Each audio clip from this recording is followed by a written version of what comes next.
안녕하세요. 신림역 4번 출구 미건부동산 마채연입니다. 오늘은요, 우리 박동진 과장님이 손님들하고 대화하다가 손님들이 궁금한 점이 몇 가지 있다고 저에게 질문을 던진다고 해서 같이 영상 촬영해 보기로 했는데요. 어떤 질문일까요? 주거용 부동산에 관심 있으신 분들, 주택, 전세, 월세에 관심 있으신 분들, 이번 영상이 많이 도움될 거라고 생각됩니다. 과장님, 네. 무슨 질문이에요, 도대체? 이제 방 구하시다 보면은 네. 방 구하는 게 처음이고 하신 분들은 궁금한 게 되게 많으시거든요. 모르는 것도 많고 하니까. 그렇죠. 그 중에서 질문을 제가 제일 많이 받는 것 중에 하나가 네. 가계약금이 뭐냐? 그러면 아. 계약금은 뭐냐? 둘의 차이가 뭐냐? 이런 질문이 많은데 그 둘의 차이가 무엇인지를 알려주시면 좋을 것 같습니다. 사실 둘의 차이는 없다고 해도 과언이 아닌데 오해하는 부분들이 있는 거죠. 이제 어떤 거냐면 가계약금은 계약을 했다가도 가계약이니까 파기할 수 있다라고 생각을 하시는 거예요. 근데 그렇지가 않거든요. 가계약도 계약의 일부이기 때문에 일단 계약금을 걸었으면 내가 계약을 안 해야지 생각하면 그 계약금을 포기하게 되는 것도 가계약이고, 계약금이라는 거는 정상적인 계약을 얘기를 하잖아요. 우리가 사람들을 만나서 정상으로 계약금을 지불하고 계약서를 작성하고 이제 계약하는 그 금이 계약금인데, 이 계약금의 일부라고 얘기하는 사람도 있고 가계약금이라고 얘기하는 사람이 있는데, 사실 우리가 구두 계약도 계약이잖아요. 그렇기 때문에 계약금을 넣는다는 거는 그 가계약금을 넣는다는 것도 계약을 하는 거거든요. 그래서 요게 저 같은 경우에는 과장님한테도 항상 말씀드리지만 가계약금을 넣었다고 해서 계약이 아닌 게 아니기 때문에 그 가계약이라는 말 자체를 공인중개사가 하는 건 아니라고 생각한다고 말씀드리잖아요.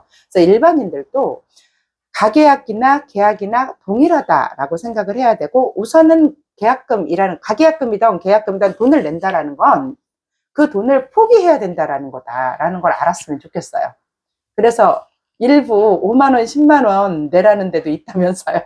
네, 5만 원, 10만 원도 귀한 건데 우리가 계약을 하기 위해서는 정확하게 이게 어떠한 경우이고 내가 이 책임을 질 수 있는가에 대한 판단까지 다 하고, 계약금의 일부이던 가계약금이던 그랬으면 좋겠고요.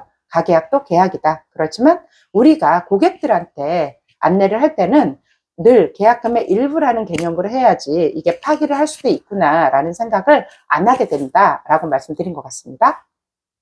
네. 장황했나요? 좋습니다. 네네. 네, 다음으로 많이 질문을 받는 게 네. 근린생활시설로 된 부분과 주택으로 된 부분이 있는데 같은 원룸이라 네, 하더라도 네, 그렇죠. 그 차이가 뭔지, 근린생활시설로 된 곳으로 이제 이사를 들어가게 되면 위험한 건 아닌지, 또 전입신고가 안 되는 거는 아닌지, 그런 거를 궁금해 하시더라고요. 그거에 대해서 알려주시면 좋을 것 같습니다. 그래요. 그러니까 근린생활시설이라는 거는 건축물 배정상의 용도잖아요. 근린생활시설 안에는 독서실도 들어가 있고 고시원도 들어가 있는데, 고시원, 독서실, 근린생활시설 이런 거를 이제 통틀어서 저희가 실질적으로는 원룸을 만들어서 쓰는 것들이거든요. 그래서 첫 번째는 돼요. 전입신고. 전입신고 되는데, 가끔 그렇게 물어보시는 분들이 제 생각에는 오피스텔 원래 이제 주택으로 사용하는데 이게 세금이 종부세라던가 재산세라던가 뭐 양도세라던가 이렇게 세금이 무서워서 전입신고 하지 마세요 하는 데가 있잖아요. 그래서 그런 부분에서 근린생활시설은 전입신고가 안 되는 거야 라고 생각하는 분이 있는 것 같아요. 근데 그거는 과장님도 클리어하게 말씀해 줄 수 있는 부분이니까 그렇고, 이제 우리가 건물을 직접 지을 때는 용적률이라는 게 있고 건폐율이라는 게 있어요. 근데 우리가 건물 지을 때는 임대 수익이 관건이잖아요. 조금 더 수익률을 높이기 위해서 조금 더 건물도 높여야 되는데, 그 용적률에 맞춰서 하려면 1층, 2층, 3층, 4층에 우리가 단독주택은 정확하게 과장님도 알겠지만 3개 층밖에 못 짓잖아요.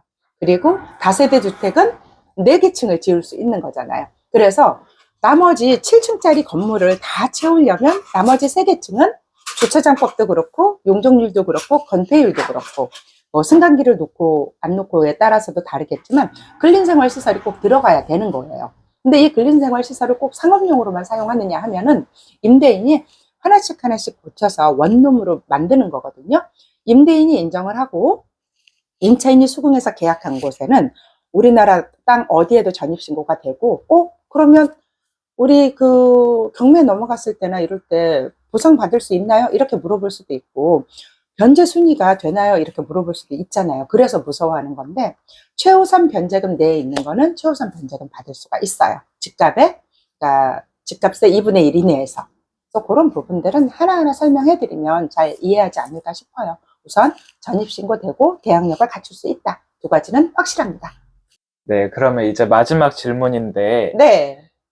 집을 계약하려고 봤는데 건물에 용자가 너무 많고 하면은 무서워하는 분들이 아무래도 많이 계세요. 많죠. 위험하죠. 이제 용자 많으면. 월세 보증금을 보통 적게는 500만 원 정도에서 네네. 많이 하면은 2천만 원, 3천만 원씩도 들어가는 그렇죠, 건데, 그렇죠. 큰 돈이 들어가는 건데, 맞죠. 전 재산이죠. 이게 융자가 많으면 내 보증금이 안전할까에 대한 의문이 들 수 있을 것 같아서 그게 궁금합니다. 요즘은 전세 사기다 뭐다 해서 보증금 잃을까봐 두려워하시는 분들 진짜 많고, 그리고 사회 초년생들은 잘 모르니까 그렇긴 한데, 우선은 최우선 변제금이라는 게 있어요. 그러니까 은행에서 빌린 돈이 채권 최고액이 얼마이든지 간에 그 날짜 기준으로 한 최우선 변제금 이내에 있는 보증금이라면 얘가 경매에 넘어갔을 때 내가 내 돈을 받을 수가 있느냐, 이거에 대한 거잖아요. 그러니까 최우선 변제금 내에 있는 거는 최우선 변제를 받을 수 있다라는 말씀을 드리고 싶어요. 너무 짧죠, 대답이. 그러니까 요거는 이제 우리가 등기사항 전부증명서를 보면은 거기에 채권 최고액이라는 금액이 들어가 있거든요. 근데 그러면은 요거를 이제 권리 분석을 해야 되는데, 저희가 실질적으로 거래된 금액, 또 공시가, 주변의 땅값 이런 거를 토대로 해서 권리 분석을 하고요. 권리 분석을 했을 때 채권 최고액이랑 내 위에 있는 선순위 보증금이 70% 미만에 들어와 있는 집은 전세를 들어가도 안전하다고 보거든요.